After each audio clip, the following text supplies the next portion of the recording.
Zakheus. Yesus masuk ke kota Yerikho dan berjalan terus melintasi kota itu. Di situ ada seorang bernama Zakheus, kepala pemungut cukai, dan ia seorang yang kaya.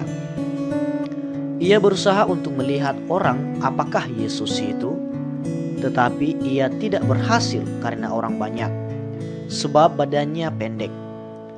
Maka berlarilah ia mendahului orang banyak, lalu memanjat pohon ara untuk melihat Yesus yang akan lewat di situ. Ketika Yesus sampai ke tempat itu, ia melihat ke atas dan berkata, "Zakheus, segeralah turun, sebab hari ini aku harus menumpang di rumahmu." Lalu Zakheus segera turun dan menerima Yesus dengan sukacita. Tetapi semua orang yang melihat hal itu bersungut-sungut. Katanya, "Ia menumpang di rumah orang berdosa." Tetapi Zakheus berdiri dan berkata kepada Tuhan, "Tuhan, setengah dari milikku akan kuberikan kepada orang miskin, dan sekiranya ada sesuatu yang kuperas dari seseorang akan kukembalikan 4 kali lipat." Kata Yesus kepadanya, "Hari ini telah terjadi keselamatan kepada rumah ini, karena orang ini pun anak Abraham. Sebab anak manusia datang untuk mencari dan menyelamatkan yang hilang." Perumpamaan tentang uang mina. Untuk mereka yang mendengarkan dia di situ, Yesus melanjutkan perkataannya dengan suatu perumpamaan. Sebab ia sudah dekat Yerusalem, dan mereka menyangka bahwa kerajaan Allah akan segera kelihatan. Maka ia berkata, "Ada seorang bangsawan berangkat ke sebuah negeri yang jauh untuk dinobatkan menjadi raja di situ, dan setelah itu baru kembali. Ia memanggil 10 orang hambanya dan memberikan 10 mina kepada mereka. Katanya, 'Pakailah ini untuk berdagang sampai aku datang kembali.' Akan tetapi orang-orang sebangsanya membenci dia, lalu mengirimkan utusan menyusul dia untuk mengatakan, 'Kami tidak mau orang ini menjadi raja atas kami.' Dan terjadilah ketika ia kembali, setelah ia dinobatkan menjadi raja, ia menyuruh memanggil hamba-hambanya yang telah diberinya uang itu, untuk mengetahui berapa hasil dagang mereka masing-masing. Orang yang pertama datang dan berkata, 'Tuan, mina Tuan yang satu itu telah menghasilkan 10 mina.' Katanya kepada orang itu, 'Baik sekali perbuatanmu itu. Hai hamba yang baik, engkau telah setia dalam perkara kecil. Karena itu, terimalah kekuasaan atas 10 kota.' Datanglah yang kedua dan berkata, 'Tuan, mina Tuan telah menghasilkan 5 mina.' Katanya kepada orang itu, 'Dan engkau kuasailah 5 kota.' Dan hamba yang ketiga datang dan berkata, 'Tuan, inilah mina Tuan. Aku telah menyimpannya dalam sapu tangan, sebab aku takut akan Tuan, karena Tuan adalah manusia yang keras. Tuan mengambil apa yang tidak pernah Tuan taruh, dan Tuan menuai apa yang tidak Tuan tabur.'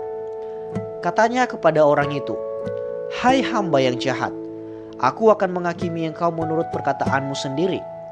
Engkau sudah tahu bahwa aku adalah orang yang keras, yang mengambil apa yang tidak pernah aku taruh, dan menuai apa yang tidak aku tabur. Jika demikian, mengapa uangku tidak kau berikan kepada orang yang menjalankan uang? Maka sekembaliku aku dapat mengambilnya serta dengan bunganya.' Lalu katanya kepada orang-orang yang berdiri di situ, 'Ambillah mina yang satu itu daripadanya, dan berikanlah kepada yang mempunyai 10 mina itu.'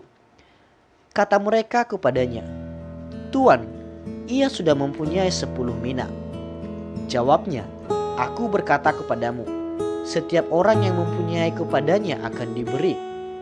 Tetapi siapa yang tidak mempunyai, daripadanya akan diambil juga apa yang ada padanya.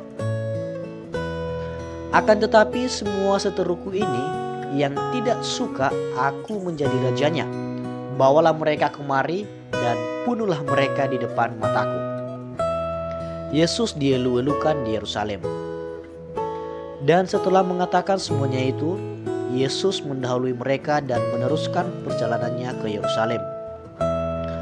Ketika ia telah dekat Betfage dan Betania yang terletak di gunung yang bernama Bukit Zaitun, Yesus menyuruh 2 orang muridnya dengan pesan, "Pergilah ke kampung yang di depanmu itu. Pada waktu kamu masuk di situ, kamu akan mendapati seekor keledai muda tertambat yang belum pernah ditunggangi orang. Lepaskanlah keledai itu dan bawalah kemari. Dan jika ada orang bertanya kepadamu, 'Mengapa kamu melepaskannya?' jawablah begini, 'Tuhan memerlukannya.' Lalu pergilah mereka yang disuruh itu, dan mereka mendapati segala sesuatu seperti yang telah dikatakan Yesus. Ketika mereka melepaskan keledai itu, berkatalah orang yang empunya keledai itu, 'Mengapa kamu melepaskan keledai itu?' Kata mereka, 'Tuhan memerlukannya.' Mereka membawa keledai itu kepada Yesus, lalu mengalasinya dengan pakaian mereka dan menolong Yesus naik ke atasnya. Dan sementara Yesus mengendarai keledai itu, mereka mengamparkan pakaiannya di jalan. Ketika ia dekat Yerusalem, di tempat jalan menurun dari Bukit Zaitun, mulailah semua murid yang mengiringi dia bergembira dan memuji Allah dengan suara nyaring, oleh karena segala mukjizat yang telah mereka lihat. Kata mereka, "Diberkatilah dia yang datang sebagai Raja dalam nama Tuhan. Damai sejahtera di sorga dan kemuliaan di tempat yang maha tinggi." Beberapa orang Farisi yang turut dengan orang banyak itu berkata kepada Yesus, "Guru, tegurlah murid-muridmu itu." Jawabnya, "Aku berkata kepadamu, jika mereka ini diam, maka batu ini akan berteriak."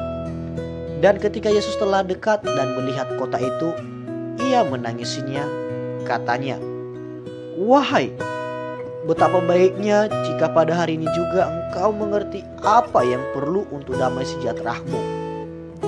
Tetapi sekarang hal itu tersembunyi bagi matamu.